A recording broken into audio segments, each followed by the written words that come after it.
Hi everybody, Chris Motley with Davidson's Beer, Wine and Spirits Highlands Ranch. Here to talk to you about something that's kind of become a little bit of a hot topic in rum lately. If you're like me and kind of read a lot about spirits and things online, then you know that a lot of folks are starting to come over to the rum aisle from the whiskey aisle, and we welcome them with open arms. The raging debate, so to speak, is sugar or no sugar.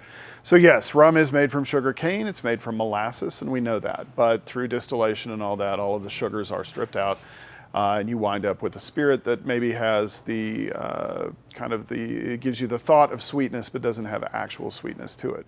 That being said, in rum, there's a very long tradition, hundreds of years, of adding a little bit of cane syrup back to the product before it's bottled, which kind of smooths out and mellows that out. Now, some producers put an amazing amount of sugar in their rums, and they should probably put that on the label, how much is in there, because at what point is it no longer actual rum? Now, there's a lot of things you can go find this online.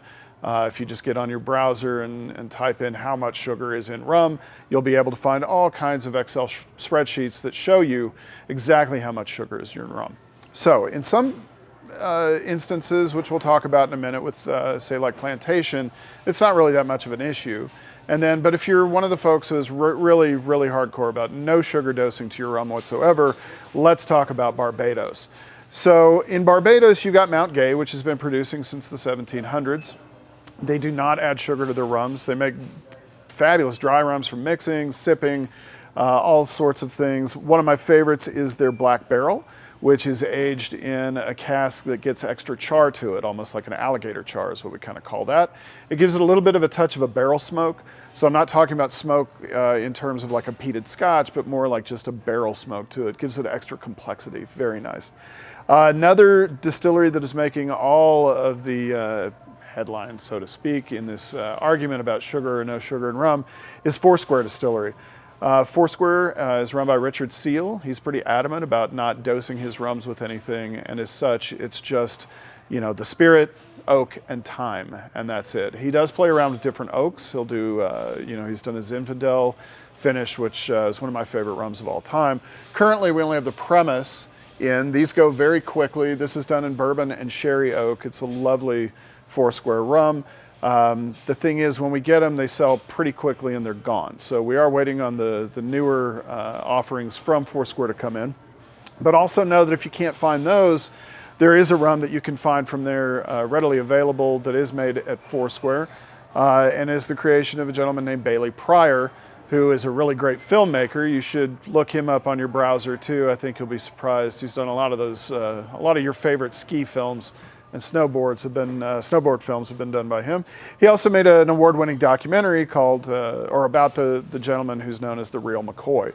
So this was a bootlegger during Prohibition, and they knew that he was getting his rum from Barbados, and he went to Richard Seal and he was like, hey, can you kind of remake this rum? We have an interesting story we want to tell, and tell it through rum. And Richard was like, not only can I make that, it was made here originally. So that is where the Real McCoy rums come from. They are produced there at Foursquare Distillery. There's a really interesting story with this. Again, get on your browser, check that out, and we'll try to put some videos up later about that. They come in several different ranges. The 3-year, which does get some aging in, and then it's filtered clear. The 5, this 10. I'd like to point out to a lot of the folks who are coming to this aisle from the bourbon aisle specifically, the 12-year is a great way to start. So I've had many rum lovers who have these rums and are like, well, it tastes like whiskey. I'm like, well, yeah, that's just, again, it's only spirit, thyme, and oak. That's all that's in these. So that's a really good place to start. So if you're concerned about no sugar in your rum whatsoever, check out Barbados. You can also check out Jamaica. They don't allow sugar to be added, and that's by law. And those are two really good places to start. And of course, if you have any other questions about these, come see me here at the store.